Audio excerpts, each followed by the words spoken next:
যারা বলেন দোয়া কবুল হয় না, দেখেন নিজেদের সাথে মিলে কিনা। এই 5টা শর্ত যদি পাওয়া যায়, মুহূর্তেই আপনার দোয়া আরশে যে নক করবে। 1 নাম্বার শর্ত আকলুল হালাল, হালাল খাওয়া।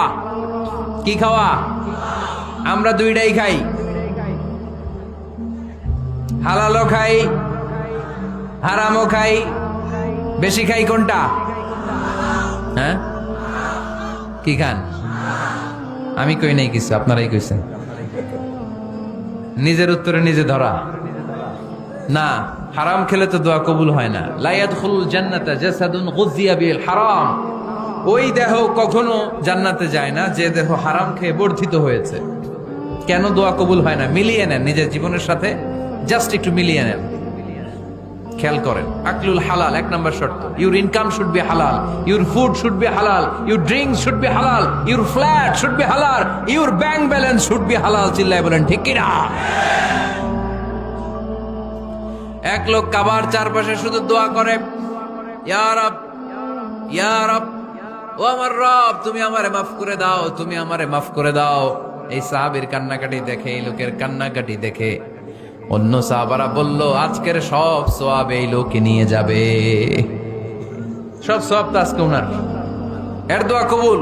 আল্লাহর হাবিব বললেন, ওয়া মাতআমুহু হারাম, ও যা খায় হারাম খায়। ওয়া মাশরাবুহু হারাম, যা পান করে হারাম। মালবাসুহু হারাম, তার ড্রেস আপ এটা হারাম টাকা থেকে আসে। ফাআন্না ইউস্তাজাবু লাহু, কেমন করে আল্লাহ ওর দোয়া কবুল করবে? আল্লাহ ঠেকা পড়ছে নাকি? ইন্নাল্লাহা তাইয়্যিব লা ইয়াকবালু ইল্লা তাইয়্যিবা। আল্লাহ নিজে পবিত্র, আল্লাহ পবিত্র ছাড়া কোনো অপবিত্র জিনিস গ্রহণ করেন না। জিহাদের ময়দানে একজন সাহাবী ছিল, সর্বপ্রথম তীর মেরেছিল। নাম কে বলতে পারবে? সাদ বিন আবি ওয়াক্কাস রাদিয়াল্লাহু তাআলা আনহু। উনি একবার আল্লাহর হাবিবকে বললেন, ইয়া রাসূলুল্লাহ, উদু আল্লাহ আইয়াজআলানি মুস্তাজাবাদ দাওয়া। ও নবী, আপনি তো দোয়া করলে কবুল হয়, আপনি একটু আমার জন্য দোয়া করেন, আল্লাহ যেন আমারে মুস্তাজাবুদ দাওয়া বানিয়ে দেয়। কি বানিয়ে দেয়? মুস্তাজাবুদ দাওয়া মানে কি জানেন? যিনি চাইতে দেরি, কবুল হতে দেরি হয়। আল্লাহর হাবিব বললেন, ইয়া সাআদ, হে সাআদ, আতিব মাতআমাক তাকুন মুস্তাজাবুদ দাওয়া। সাদ, তুমি যেটা খাবে এটা হালাল খেও, হালাল খেলেই তুমি মুস্তাজাবুদ দাওয়া। সুবহানাল্লাহ পড়বেন না? আকলুল হালাল শারতুন লিকবুলিদ দুআ, দোয়া কবুলের প্রথম শর্ত। হারাম খেয়ে দোয়া করলে ওই দোয়া কখনো কবুল হবে। 2 নাম্বার শর্ত, দোয়াটা করতে হবে একজনের কাছে, তিনি কে? চাইতে হবে একজনের কাছে, তিনি কে? মসজিদে যে আল্লাহর কাছে চাইলেন, দরবারে যে বাবার কাছে চাইলেন, দোয়া কবুল কবুল হবে? হবে? চাইতে হবে একজনের কাছে, তিনি কে? অন্য কোথাও যেন আমরা না চাই। মাজারে যে যাওয়া যায় না, মাজার জিয়ারতের জন্য যাবেন, যে সালাম দিবেন, নিজের জন্য দোয়া করবেন, কবরে শুয়ে থাকা লোকটার জন্য দোয়া করবেন। ওখানে কিছু চাওয়া যাবে? চাইবেন কার কাছে? 2টা গেল শর্ত। 3 নাম্বার, ইয়াকিন থাকতে হবে যে আমার দোয়াটা কবুল হচ্ছে। যখন দোয়া করবেন আপনার এই বিশ্বাস থাকতে হবে, আমার রব আমার ফরিয়াদ শুনছে, তিনি আমার কথা শুনতে পাচ্ছে, আমি চাওয়া মাত্রই তিনি সব দিয়ে দিতে পারে, এবং আমার রব আমাকে ফিরাবে না, তিনি দিবেনই। এরকম ইয়াকিন থাকতে হবে। উদু আল্লাহ ওয়া আনতুম মুকিনুনা বিল ইজাবা, এমন ভাবে দোয়া করো যে তুমি সুনিশ্চিত এই দোয়া কবুল হবেই। এই নিশ্চয়তা নিজে নিজে নিয়ে নেবে। আল্লাহর উপর ভরসা কম আমাদের, এই ভরসা জাগে না, যারে উনি দিবেনই নিশ্চিত আমি। আপনি নিশ্চিত হলে পেয়ে যাবেন নিশ্চিত। আপনার মধ্যে যদি সন্দেহ, হায় রে কবুল হয় না, না হয়, ওই দোয়া জীবনও কবুল হবে না। ঠিক কিনা? 4 নাম্বার শর্ত, সালাতু আলা রাসূলিল্লাহ, আল্লাহর হাবিব সাল্লাল্লাহু আলাইহি ওয়াসাল্লামের উপর দুরূদ পড়া। কুল্লু দুআ মাহজুব মাওকুফুন বাইনাস সামাই ওয়াল আরদ। আমরা যা দোয়া করি সব আকাশ জমিনের মাঝখানে পেন্ডিং হয়ে থাকে। মা লাম ইউসাল্লা আলাইহি, আল্লাহর হাবিব বললেন, যতক্ষণ না আমার উপর দুরূদ শরীফ পড়া হয়। আওয়াজ করে সবাই পড়েন, সাল্লাল্লাহু আলাইহি ওয়াসাল্লাম। আল্লাহর হাবিব সাল্লাল্লাহু আলাইহি সাল্লামের উপর দুরূদ না পড়লে ওই দোয়া কঠিন কালে আল্লাহ কবুল করেন।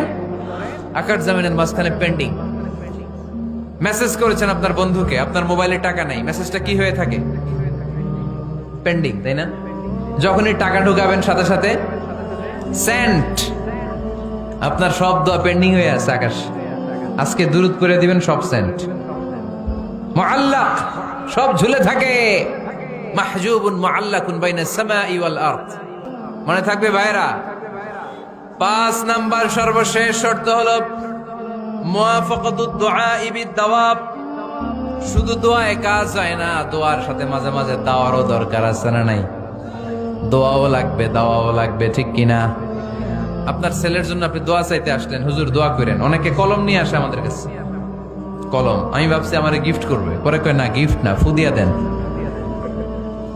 ফুদিয়ে দেন। কেন? আমার ছেলের পরীক্ষা, আপনার ফু পাইলে গোল্ডেন এ প্লাস।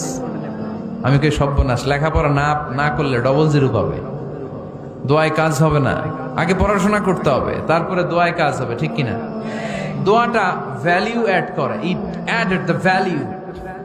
কিন্তু আগে লাগবে লেখাপড়া, আগে লেখাপড়া। অসুস্থ হয়েছেন, খালি দোয়া চাইতেছেন, চিকিৎসা নেয়া বড় সুন্নাহ। আল্লাহর হাবিব সাল্লাল্লাহু আলাইহি ওয়াসাল্লাম অসুস্থ হলে চিকিৎসা নিতেন, সুবহানাল্লাহ পড়েন। দোয়ার সাথে দাওয়া লাগবে। এক ছেলে পীর সাহেব হুজুরের কাছে দোয়া চাইছে, হুজুর আমার সন্তান নাই, আল্লাহ যেন একটা ছেলে দেয়, দোয়া করেন। হুজুর দোয়া করছে, ছেলে হয় নাই। পরের বছর আবার দোয়া, হুজুর দোয়া করেন আল্লাহ যেন ছেলে দেয়, ছেলে হয় নাই।